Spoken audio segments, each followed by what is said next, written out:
नवयुवक कौम के जुट जावें सब मिलकर कौम परस्ती में। जय भीम का नारा लगा करे भारत की बस्ती बस्ती में। ये कविता है बिहारी लाल हरित की। 1946 में उन्होंने ये सुंदर पंक्तियां रची थीं और ये इसमें जय भीम का नारा है। और जय भीम का नारा आज अंबेडकरवादी क्रांति का प्रतीक बन गया है। वो बहुजनों के सांस्कृतिक आंदोलन का प्रतीक बन गया है।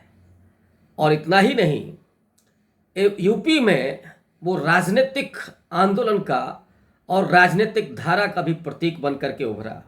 लेकिन दोस्तों, जय भीम का नारा क्या सबसे पहले बिहारी लाल हरित ने दिया था या इसका अतीत कुछ और है?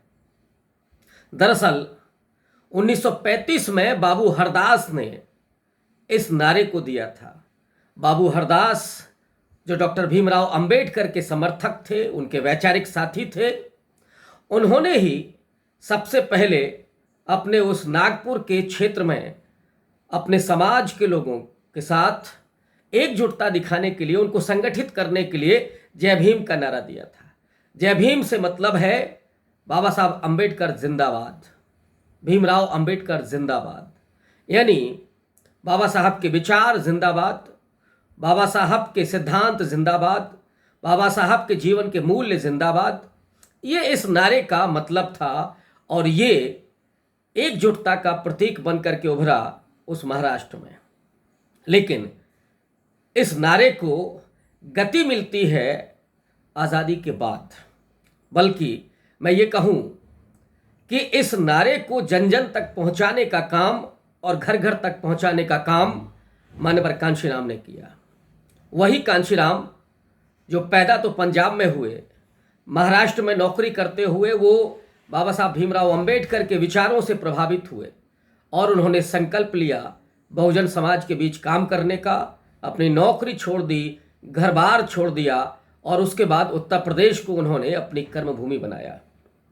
यहाँ पर आने के बाद उन्होंने बामसेफ के जरिए, DS4 के जरिए और आगे चल कर के बहुजन समाज पार्टी के जरिए जय भीम को नारे को बहुजन एकता के सूत्रधार के रूप में पेश किया।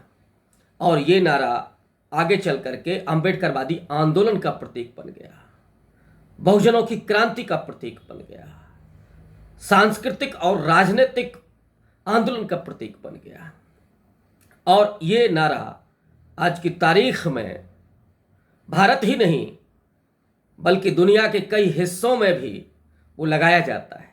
और इसलिए लगाया जाता है कि जो दलित वंचित तबके के लोग, जिन्हें सदियों से इस देश में हाशिए पर रखा गया था, गुलाम बना करके रखा गया था, जिनका उत्पीड़न किया गया, जिनका शोषण किया गया, जब बाबा साहब के विचारों और मूल्यों के जरिए उनके भीतर चेतना आई और उस संविधान के अधिकारों के जरिए जब वो भारत से निकल करके दुनिया के दूसरे देशों में काम करने के लिए पहुंचे, तो उन्होंने वहां अपनी अस्मिता के प्रतीक के रूप में जय भीम के नारे को बुलंद किया। और पिछले दिनों तो UNO में भी जय भीम का नारा लगा। सिएटल से लेकर के और वाशिंगटन तक उन तमाम हिस्सों में जहां भारतीय रहते हैं और बहुजन भारतीय रहते हैं, वहाँ जय भीम का नारा 14 अप्रैल हो या 6 दिसंबर हो जरूर लगता है।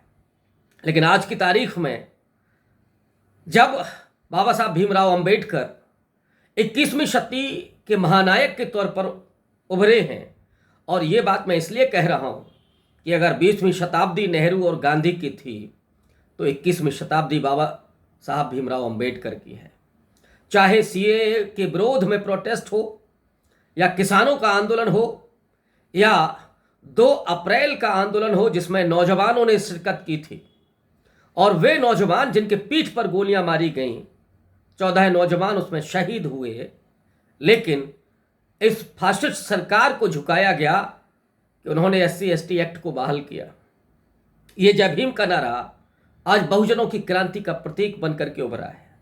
गुजरात में जब ऊना कांड हुआ तो उसके बाद जिग्नेश मेवाणी ने अपने उस दलित समाज को एकजुट करने के लिए जय भीम के नारे को बुलंद किया और उन सवर्ण वर्चस्वशाली लोगों से कहा कि जिस गाय के कारण तुम हमारे लोगों को पीट रहे हो, ये गाय की पूंछ तुम रखो, हम अपने अधिकारों को लेकर के रहेंगे।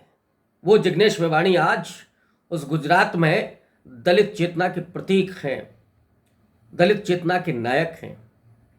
दूसरी तरफ उत्तर भारत में नौजवान नेता चंद्रशेखर, उन्होंने जब आंदोलन किया तो सबसे ज्यादा जय भीम का नारा बुलंद हुआ। उन्होंने तो अपने संगठन का नाम ही भीम आर्मी रखा और आज नौजवानों की जबान पर जय भीम का नारा इतना चढ़ गया है कि वो अपनी चेतना, अपनी अस्मिता, अपने अधिकारों और अपने आंदोलन का प्रतीक बनकर के उभरा है। जय भीम के नारे का इतना विस्तार हुआ है कि क्या विश्वविद्यालय या सचिवालय, यहाँ सब जगह है जो बहुजन समाज के लोग हैं, जो बुद्धिजीवी हैं, जो छात्र हैं, जो नौजवान हैं, जो सरकारी नौकरियों में हैं, वे लोग बेखटके जय भीम का नारा बुलंद करते हैं। मान्यवर कांशीराम ने जो गांव गांव तक जय भीम के नारे को पहुंचाया था, उसमें एक क्रांतिकारी बदलाव इस समय आ रहा है जब इस फाशिस्ट हिंदूवादी सत्ता का हमला बहुजनों पर हो रहा है। और यही कारण है कि सीएए के प्रोटेस्ट में जय भीम का नारा मुस्लिम समाज ने बुलंद किया। किसान आंदोलन में भी बहुत सारे लोग ऐसे थे जो बाबा साहब अंबेडकर की फोटो के साथ जय भीम के नारे बुलंद कर रहे थे। और आज तो पूरा बहुजन मीडिया ही एक उस गोदी मीडिया का मुकाबला करने के लिए खड़ा हुआ है और उसकी शुरुआत तो जय भीम से ही होती है। और इसलिए दोस्तों, ये जय भीम का नारा देखते ही देखते एक क्रांतिकारी बदलाव का प्रतीक बन गया है, सांस्कृतिक आंदोलन का प्रतीक और बहुजनों की क्रांति का प्रतीक बनकर के उभरा है। और ये तो अप्रैल का माह है। कल हम लोगों ने बाबा साहब भीमराव अंबेडकर की जयंती को सेलिब्रेट किया है। ये जो उत्सव प्राप्त हुए हैं बाबा साहब के जीवन के जरिए और उनके अपने गुरुओं के जरिए, चाहे वो भगवान बुद्ध हों, कबीर साहब हों, रैदास साहब हों, ये तमाम संत और बहुजनों के महानायक जिनकी जयंतियाँ आज बहुजन समाज की उत्सव बन गए हैं, उनके त्यौहार बन गए हैं। लेकिन उन उत्सवों और त्योहारों पर एक ही नारा होता है, जय भीम।